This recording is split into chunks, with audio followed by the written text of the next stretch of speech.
Bonjour à tous, j'espère que vous m'entendez bien.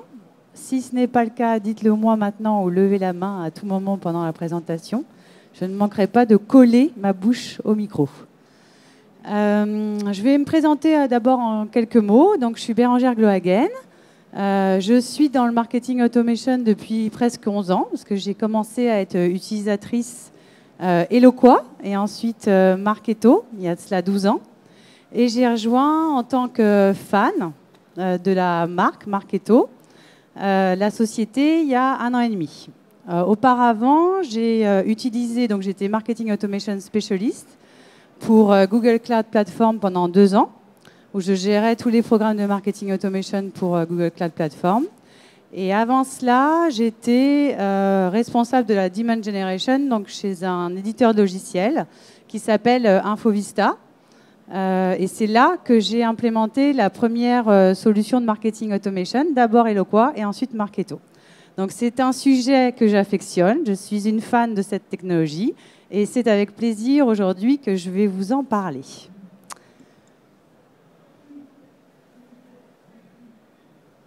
Alors notre agenda, d'abord je vais vous parler du rôle du marketing manager.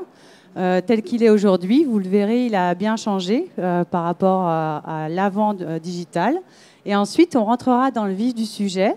Je vous parlerai des outils indispensables, dont le marketing automation, pour rendre le marketing manager performant.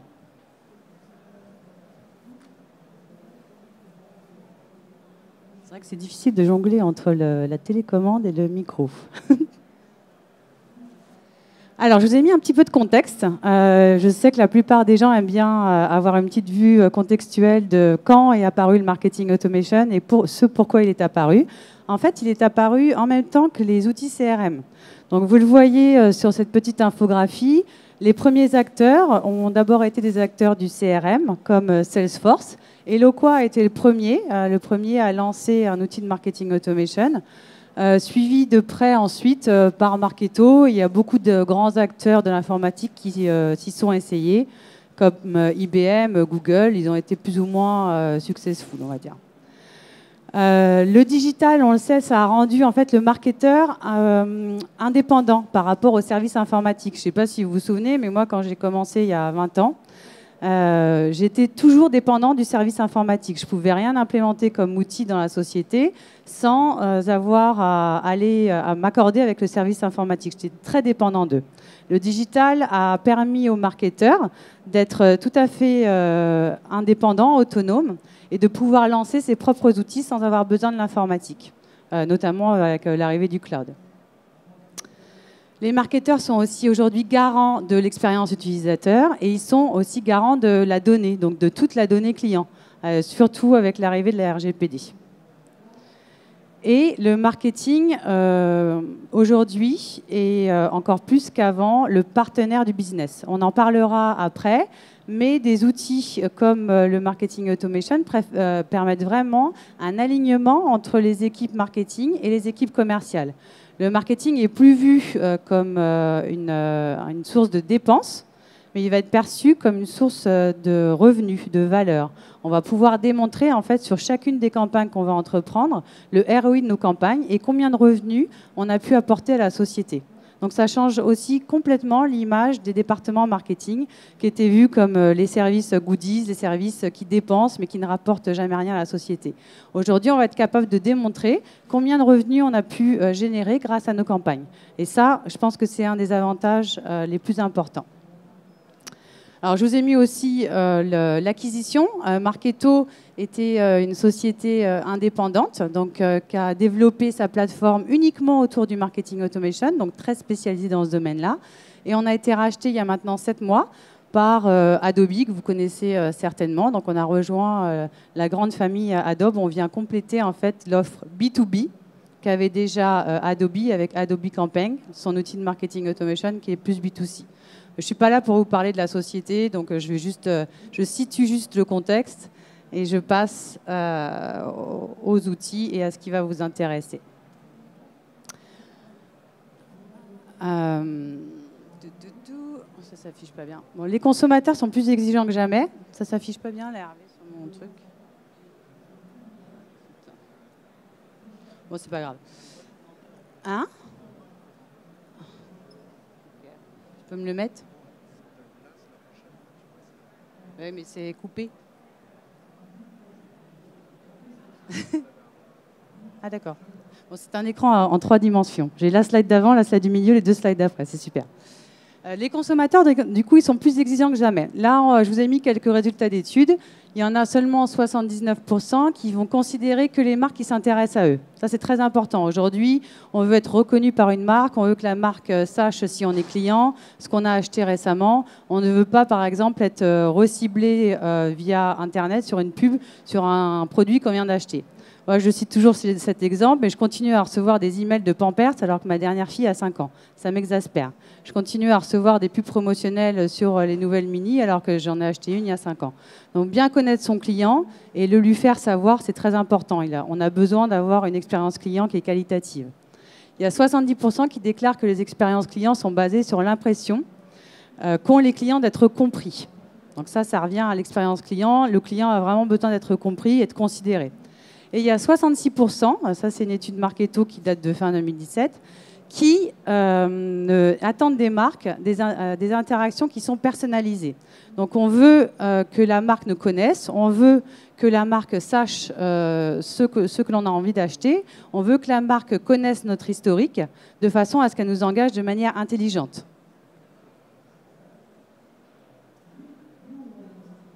Ah bah là ça s'affiche bien, tu vois, c'était bien un problème d'écran.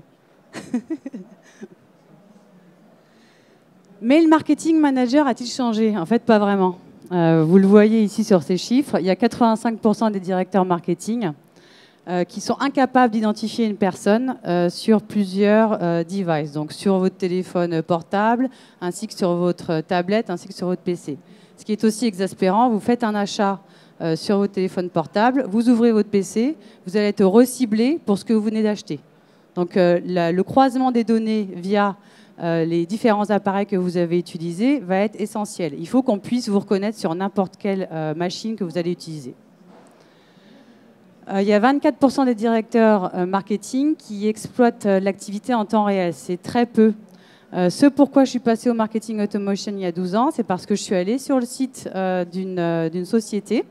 J'ai téléchargé un white paper et dans la foulée, j'ai reçu une vidéo sur la même thématique. J'ai trouvé ça fabuleux à l'époque. C'est-à-dire qu'on me reciblait à l'instant T, au moment où j'étais connectée. Donc j'étais à l'écoute, j'étais prête à aller faire de la recherche sur Internet. Et tout de suite après, j'avais reçu un email qui ciblait le même sujet avec un autre contenu vidéo. Donc ça, il n'y a encore que 24% des gens qui sont capables de le faire. Il y a 15% seulement qui diffusent des publicités dynamiques et personnalisées. Donc qui adaptent en fait leur publicité à la personne qu'ils ont en face d'eux qui va être sur le web. On peut très bien personnaliser aujourd'hui un contenu, un look and feel, le moment où la publicité va apparaître en fonction de l'individu. Ça, c'est très faisable. Et aujourd'hui, il y a 15% des directeurs marketing qui le font. Et il y en a encore 34%, alors ça, c'est quand même le plus inquiétant, je trouve, qui mesurent encore l'impact de leur campagne marketing sur les différents canaux, sur une méthode qui est basée sur le clic uniquement. Donc vous le savez, quand on clique sur une publicité, ça ne mesure en rien notre engagement. Il faut mesurer beaucoup plus que ça, nos scores démographiques, est-ce qu'on correspond à la marque, au produit qu'elle essaie de nous vendre, est-ce qu'on est mûr, est-ce qu'on est prêt à acheter. Il y a tout un tas de mesures qui doivent être prises en compte, autres que le clic. Donc le risque, c'est quoi? C'est d'irriter le consommateur. Il va venir une fois sur votre site web, il va venir une fois à un événement, il va venir une fois à un webinar, et il ne reviendra plus parce qu'il n'aura pas eu l'impression d'être compris, il n'aura pas vécu une bonne expérience client. Donc comment vous allez mettre en place une stratégie qui va faire du sens, qui va justement permettre à votre marque d'offrir une bonne expérience client? Ça va être via une stratégie de ciblage, d'engagement et de scoring et nurturing, donc de diffusion du contenu au bon moment. Comment vous allez procéder? Vous avez tout un tas de leads qui vont entrer dans votre base de données que vous possédez déjà, donc qui sont déjà opt-in, donc qui sont déjà RGPD compliance à la diffusion de votre contenu. Vous allez segmenter ces gens. Vous allez les segmenter de différentes manières. D'un point de vue démographique, qui ils sont, dans quelle industrie ils sont, est-ce que c'est une industrie qui va vous intéresser, dans quel département de la société ils sont, est-ce qu'ils sont au service RH, finance, informatique, et est-ce que ce sont des services que vous adressez, qui sont vos cibles? Est-ce qu'ils sont situés dans une région que vous allez couvrir? S'ils sont situés, je ne sais pas, en Afrique du Sud et que vous n'avez personne pour couvrir cette région, ils ne vont pas correspondre à votre cible démographique. Donc vous allez pouvoir les segmenter avec tout un tas de champs, de critères qui vont être propres à votre entreprise. Et vous allez pouvoir ensuite personnaliser tous vos contenus par rapport à cette segmentation. Je vous donne un exemple. Vous ciblez les départements RH de l'industrie pharmaceutique. Vous allez pouvoir, en fonction de vos buyers persona, on appelle ça les buyers persona, je pense qu'il y en a un certain nombre d'entre vous qui connaissent déjà ce terme, vous allez pouvoir proposer différents contenus. Donc un contenu, un white paper sur la pharma, un white paper en anglais, en français et en italien. Et vous allez du coup personnaliser au maximum tous ces contenus-là et la façon dont vous allez les diffuser. Si vos cibles sont les jeunes de 12 à 16 ans, vous allez peut-être utiliser uniquement des canaux comme Snapchat et de la vidéo.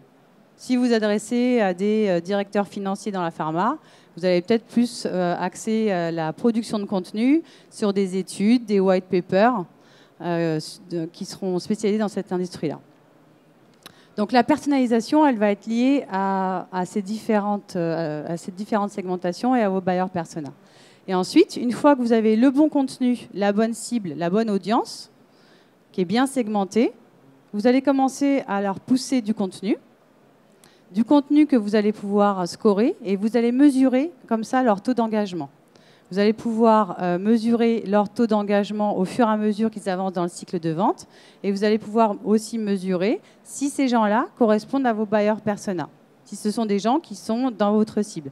Si vous avez des étudiants qui sont très engagés, qui n'arrêtent pas de venir à vos webinars, qui n'arrêtent pas de télécharger du contenu, ce ne sont pas des gens qui vont vous intéresser, ce ne sont pas des gens qui, in fine, que vous allez pousser aux départements commerciaux. Donc ça, c'est très important. Vous segmentez d'abord votre base, vous produisez tout le contenu qui va bien et qui va justement cibler vos buyers persona, cette segmentation que vous avez faite. Et ensuite, vous mettez en place des campagnes d'engagement, donc des campagnes de nurturing que vous allez scorer. Et quand la personne atteint le score d'engagement que vous avez défini, hop, vous l'envoyez au département commercial. Alors ça, c'était un peu la théorie. Maintenant, je vais vous parler d'outils un petit peu plus concrets et du quotidien du marketeur. Donc, quels sont les outils, vous, en tant que marketeur, vous allez pouvoir utiliser pour mettre en place cette stratégie d'engagement client et pour satisfaire le besoin de reconnaissance et le besoin de customer experience qu'ont vos clients. Les 7 objectifs du marketing automation, c'est d'améliorer l'expérience client, de renforcer l'interaction que vous allez pouvoir avoir avec vos clients. Donc, je vous donne un exemple concret. Là, il y a mes commerciaux qui sont au fond de la salle. Quand on leur envoie des leads, des marketing qualified leads, typiquement, ils vont pouvoir voir tout l'historique de ce lead, voir comment il s'est engagé avec notre marque, avec Marketo, et ce pourquoi on lui a envoyé ce lead pour qu'il le relance. Ça va aussi accélérer beaucoup de processus, donc le traitement des données, typiquement. On va pouvoir nettoyer automatiquement la base de données. Mettons que vous avez un de vos clients principaux qui change de nom. Vous allez pouvoir typiquement changer automatiquement l'adresse email, l'extension d'adresse email de tous les leads qui appartiennent à ce compte-là. Vous allez pouvoir aussi nettoyer automatiquement tous les leads qui contiennent test, par exemple, les enlever de votre base de données. Ça, vous allez pouvoir en permanence lancer des campagnes pour maintenir à flot une base de données qui va être nettoyée, qui va être propre. Vous allez supprimer donc un certain nombre de tâches manuelles à faible valeur ajoutée, puisque tout le début du cycle de vente, vous allez l'automatiser via des campagnes de nurturing, via des campagnes qu'on appelle des trigger campaigns. Et vous allez surtout prioriser un certain nombre de leads. Donc, vous avez ce qu'on appelle un tunnel, un funnel de leads entrants que vous allez générer via du paid media, via des webinars, via des conférences. Et vous allez pouvoir prioriser ces leads en fonction de s'ils correspondent à votre cible et en fonction de comment ils se sont engagés avec votre marque. Ça, c'est essentiel parce que vous allez du coup fournir aux commerciaux des leads qui sont matures et des leads qui sont prêts à être engagés. Et ils ne vont pas dire, comme on l'entend souvent, que le marketing leur envoie des leads poubelles. Ça, c'est fini. Vous allez faciliter le travail des collaborateurs en contact avec les clients. Donc, pas seulement les commerciaux, en fait, mais aussi toutes les équipes support, toutes les équipes formation. Ils vont avoir beaucoup d'informations sur les contacts avec lesquels ils vont interagir. Donc, ça sert non seulement aux équipes commerciales, mais aussi aux autres départements de l'entreprise. Et vous allez offrir donc une expérience client, comme on en parlait tout à l'heure, qui va être entièrement personnalisée. Et elle va être personnalisée de manière automatique, sans que vous ayez besoin d'y toucher. Tout le début du cycle de vente, vous n'y touchez plus. Vous allez vous consacrer aux tâches à forte valeur ajoutée. Donc les tâches à forte valeur ajoutée, c'est quoi? C'est par exemple un dîner VIP. C'est un petit déjeuner avec les membres exécutifs de vos principaux comptes sur l'année 2019. Donc tout ça, ça va vous laisser du temps. Le marketing automation, il est très adapté aux sociétés qui travaillent à l'international et qui ont des petites structures. Typiquement, moi, chez Infovista, au début, on était 3-4 et on arrivait, grâce à du marketing automation, à couvrir 37 pays via des campagnes qu'on lançait de manière automatique. Et une fois qu'on maturait ces leads, on les maturait de manière automatique, ceux qui remontaient, on avait du coup beaucoup moins. Et les commerciaux pouvaient se consacrer uniquement à ceux qui étaient déjà qualifiés. Donc ça se prête très bien à des petites équipes qui travaillent sur des grands territoires à l'international.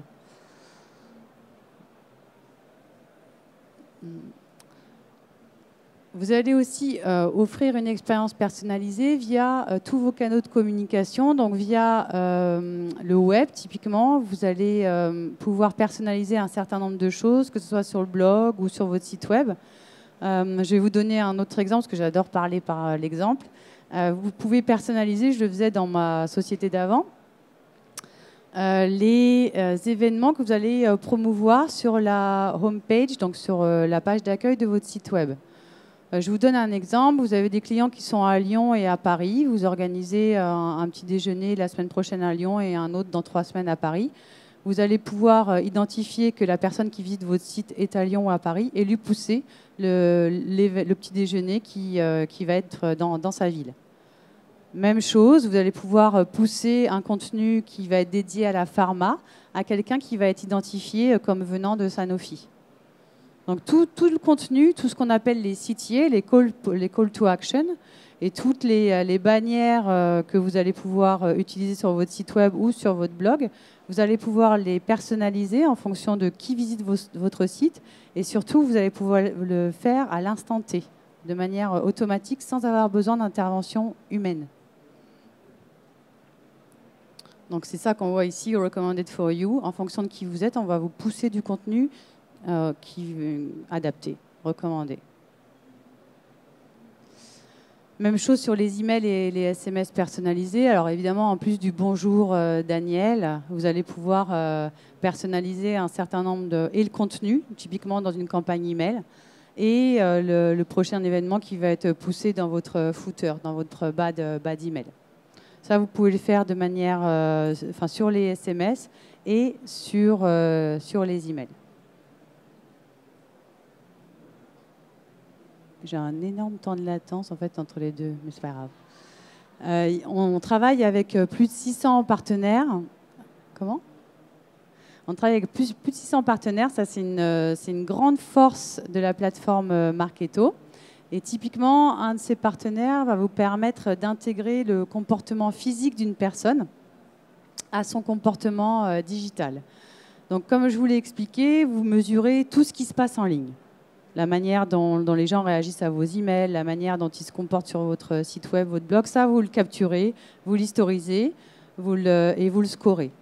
Ce qui est intéressant, c'est de suivre aussi ce tracking, ce comportement en dehors du digital. Donc il y a des sociétés comme Showpad, qui est un de nos partenaires, je leur fais un peu de pub, qui vont traquer le comportement physique. Donc je vous donne un exemple concret. On a généré un lead via une campagne Google AdWords. Ce lead-là est venu à un webinar, il est envoyé au commercial pour qualification. Le commercial va en rendez-vous, il fait une présentation PowerPoint. Et à partir de là, en général, le marketing, on perd toute trace. On ne sait pas comment le lead a été suivi, on ne sait pas ce qui est advenu de la personne, comment il a réagi à la présentation. On est à l'aveugle. Showpad va permettre d'intégrer le comportement physique. Donc, il va regarder, suite à ce rendez-vous, si la personne a cliqué sur le PowerPoint qui lui a été envoyé, combien de temps il a passé sur chacune des slides. Et tout ce comportement va pouvoir être remonté dans la plateforme Marketo et va pouvoir être scoré.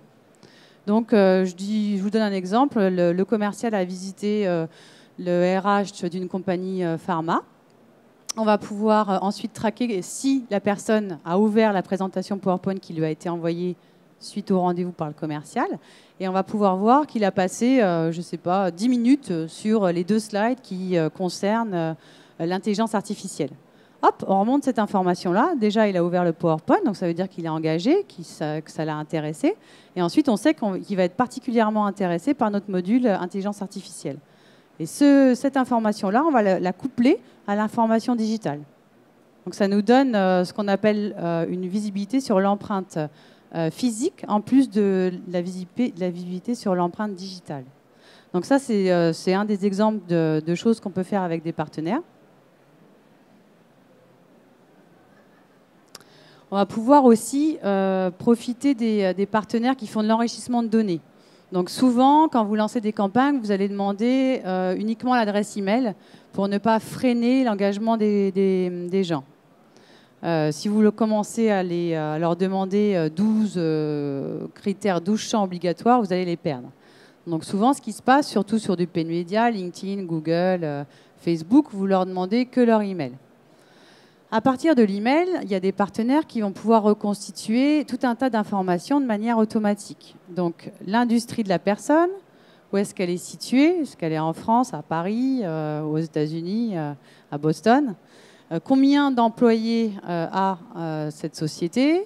Son secteur d'industrie, enfin son secteur d'activité, etc. Donc, toutes ces informations-là, vous allez pouvoir les récupérer de manière automatique en collectant uniquement l'adresse email. Ça, c'est quelque chose que les marketeurs en général affectionnent, parce qu'après, ils n'ont plus qu'à trouver. Vous pouvez même aller jusqu'au titre de la personne, donc son job title. C'est moins conseillé maintenant que les RGPD, mais vous pouvez le faire.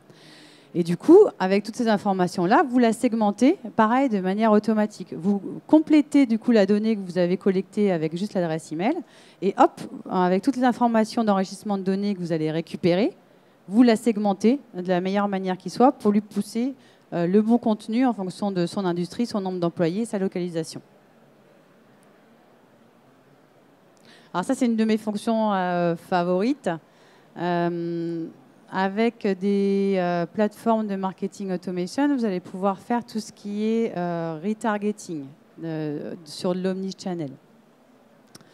Donc, je vous donne un exemple concret. Avec l'arrivée de la RGPD, tous les marketeurs ont un problème de création de nouveaux leads. On n'arrive pas à trouver du nouveau lead parce qu'on communique toujours auprès de la même base de données, on tourne en rond. Donc, la façon qu'on a d'acquérir de nouveaux leads, de faire de la demand gen, on appelle ça, on peut très bien dire, voilà, moi j'ai ma liste de comptes, de 200 comptes prioritaires sur l'année 2019, mais j'en ai 60% qui ne sont pas opt-in à mes campagnes, que je ne peux jamais cibler, auprès desquels je ne peux jamais communiquer parce qu'ils se sont à un moment désinscrits de mes coms et que je ne les ai jamais récupérés. Pas de problème. Je crée ma liste dans Marketo. Je construis ma liste de comptes cibles 2019 en mettant tous ceux qui se sont désinscrits. Je les envoie automatiquement, sans avoir besoin de faire un téléchargement ou autre, directement à LinkedIn ou à Facebook, et je les recible via des publicités personnalisées. Du coup, j'identifie comme ça un nouveau moyen de récupérer ces personnes, même lorsqu'elles se sont désinscrites. Donc ça, c'est du retargeting. Et il y a une fonctionnalité qui est particulièrement aussi appréciée de la part des marketeurs, c'est ce qu'on appelle le lookalike. Donc le lookalike audience, il y en a, je pense, beaucoup d'entre vous qui connaissent. Je donne ma liste de comptes à Facebook, à LinkedIn pour lancer ma campagne. Et je leur dis, voilà, tous ceux qui ont un profil similaire, donc je reprends RH dans l'industrie pharmaceutique, vous les ciblez automatiquement, sans que j'ai besoin d'intervenir. Donc tous ceux qui sont DRH dans l'industrie pharmaceutique, je sais que c'est ma cible. Ils ne sont pas forcément dans la liste que je viens de vous fournir, mais vous les ciblez automatiquement sans que j'ai besoin d'intervenir. Donc c'est ce qu'on appelle le lookalike audience. Donc ça, c'est des choses qu'on peut lancer automatiquement via une plateforme de marketing automation et évidemment, on récupérera de manière automatique tous les leads qui seront générés par ce type de campagne.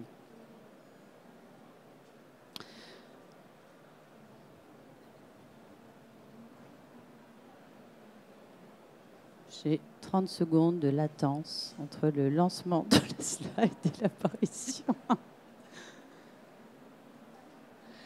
On a, donc tout le monde a entendu parler de l'intelligence artificielle. Personnellement, j'en peux plus. C'est trop.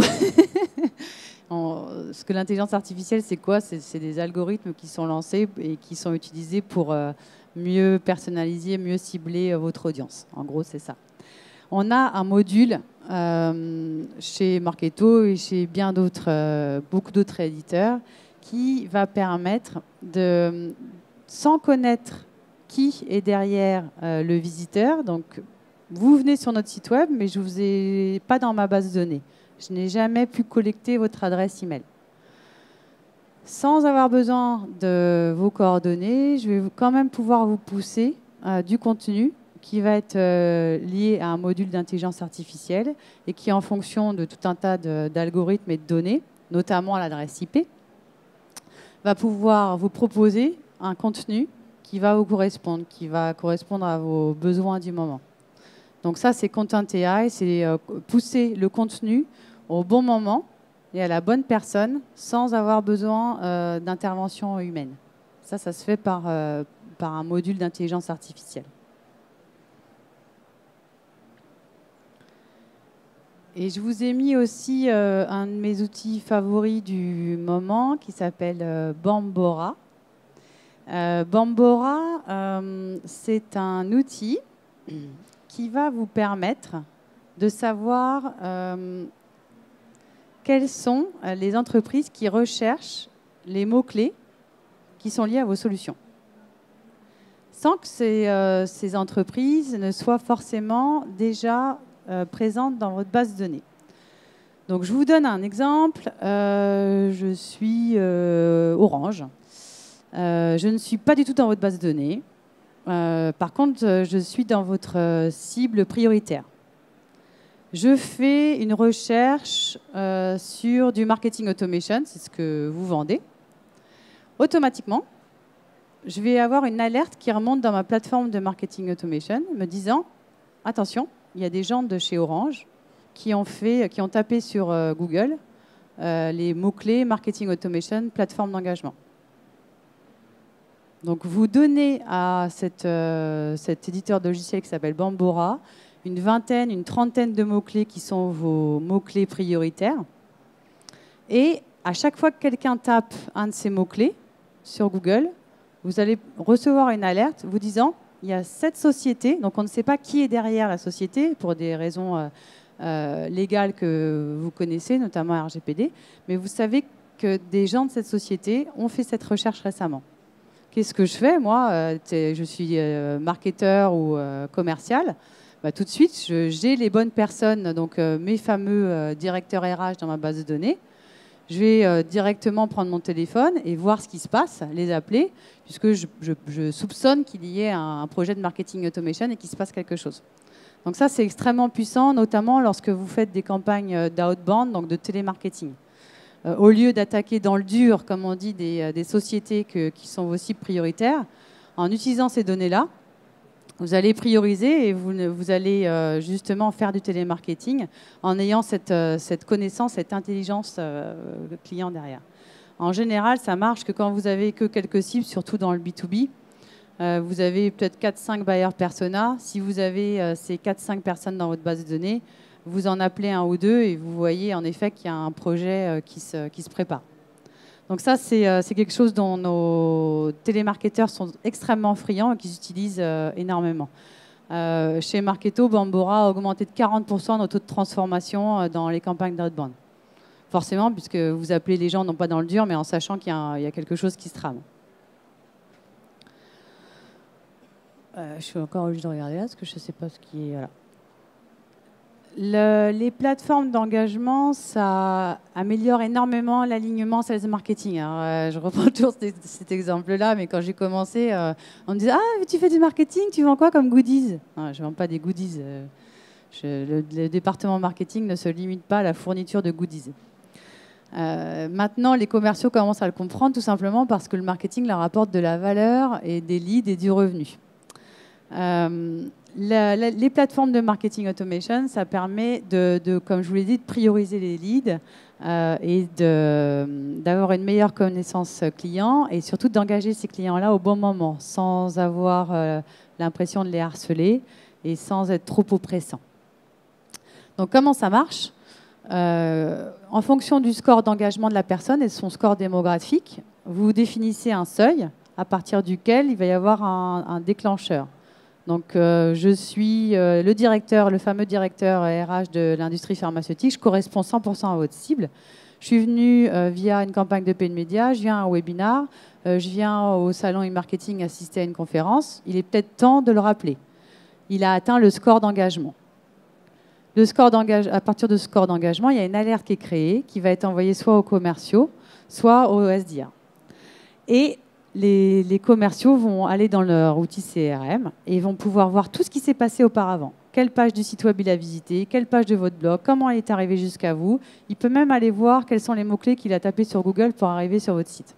Et du coup, il va le rappeler de manière intelligente, en le connaissant déjà et en sachant ce qui l'intéresse.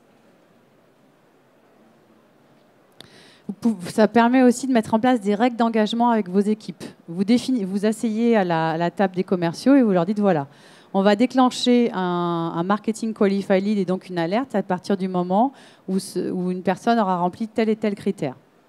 OK, par contre, moi, j'attends les équipes commerciales qui suivent tous ces leads, qui sont mûrs, qui sont prêts à être engagés, et vous avez 48 heures pour le faire. Si dans les 48 heures, vous n'avez pas agi sur ce lead, automatiquement, je peux renvoyer une autre alerte. Et je peux même envoyer une alerte en mettant le manager en copie, en disant « Attention, ce lead-là n'a pas été relancé, ça fait partie de nos comptes prioritaires et il faut vraiment agir. » Donc, vous améliorez l'alignement sales marketing et vous mettez en place justement des règles des règles d'engagement, du commitment, on appelle ça, qui vont faire en sorte que les équipes vont mieux travailler ensemble. Et ça, c'est pareil, vous le faites de manière automatisée. Ce qui va intéresser le plus les marketeurs, c'est la possibilité de mesurer les performances et l'impact de toutes vos campagnes sur les revenus générés par la société. Donc, je peux voir par type de programme, donc que ce soit mes campagnes webinars, mes campagnes paid media ou mes événements, combien ça m'a coûté. Donc, je prends l'exemple d'un salon. J'ai dépensé 70 000 € pour un salon. Je le rentre dans mon programme marketing salon. Et en fonction de ça, je vais pouvoir mesurer combien ce salon m'a généré de nouvelles personnes dans ma base de données, combien de ces nouvelles personnes vont être converties en marketing qualified leads et combien de ces marketing qualified leads vont aboutir à des opportunités et combien de ces opportunités vont, in fine, être signées. Donc, je mesure le coût par nouvelle personne, le coût par nouvelle opportunité et le coût par revenu. Donc, le ratio pipeline généré, booking et investissement en campagne. Donc ça, c'est très utile. C'est comme ça qu'on s'aperçoit typiquement que les webinars ont un très bon ROI. En général, ils ont très peu de coûts et in fine, ils rapportent énormément de marketing qualified leads pipeline à la société. Et vous allez pouvoir visualiser ça sous forme de graphique et montrer ça lors de vos réunions de board meeting pour dire, voilà, voilà les campagnes qui m'ont rapporté le plus, voilà les canaux de communication qui me rapportent le plus, et voilà pourquoi j'ai choisi de mettre en place ce plan marketing pour 2020. Vous mettez des chiffres en fait et vous rationalisez toutes vos actions. Donc avec tous ces nouveaux outils, vous offrez une nouvelle expérience utilisateur, ce dont on a parlé au début. Le client veut être engagé au bon moment, être considéré par les marques. Et grâce au déploiement de ce type d'outils, vous allez pouvoir lancer des campagnes multicanales en continu, sans avoir besoin d'y toucher. Vous allez avoir des conversations qui sont personnalisées d'un point de vue marketing, mais aussi d'un point de vue commercial, sur tous les canaux de communication et sur tous vos appareils. Et vous allez, grâce à ça, établir des relations sur le long terme, des relations qui vont être durables et, in fine, transformer vos prescripteurs en clients, puis vos clients en fans. Et quoi de mieux que d'avoir des fans qui vont, eux, parler de votre marque de manière positive et qui vont devenir vos meilleurs prescripteurs, vos meilleurs vendeurs. Moi, j'ai rejoint Marketo parce que j'étais fan de la marque. Et du coup, j'aime bien en parler. Voilà. Et on le sait. Donc ça, c'est... Je mets toujours ce petit cochon à la fin. Oui, j'aime bien ce petit cochon. Donc, pourquoi ? Parce que, évidemment, un client content à qui on offre une bonne expérience utilisateur, ça va être un client qui va revenir et ça va faire de votre marque une marque à succès. Voilà, je voulais vous parler aussi de faire la petite pub de notre grand événement Summit qui a lieu du 15 au 16 mai à Londres. Donc, c'est le plus grand événement digital d'Europe. Ça va réunir plus de 5500 marketeurs européens et de partout dans le monde. Et vous allez pouvoir rencontrer plus de 400 partenaires, en plus de ces 5000 marketeurs, mettre en place des rendez-vous avec d'autres marketeurs et profiter de 2 jours inoubliables. Voilà. J'ai fini. Est-ce que je suis dans les temps merci Bérangère, ouais, tu es dans les temps. Est-ce qu'il y a des questions dans la salle pour Bérangère ?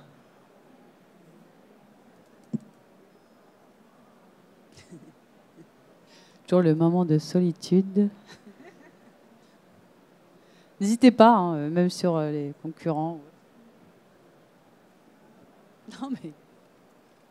En tout cas, je vous remercie de votre attention. N'hésitez pas, si vous avez des questions, à venir me voir à la fin. Je pense que je resterai là encore 5-10 minutes.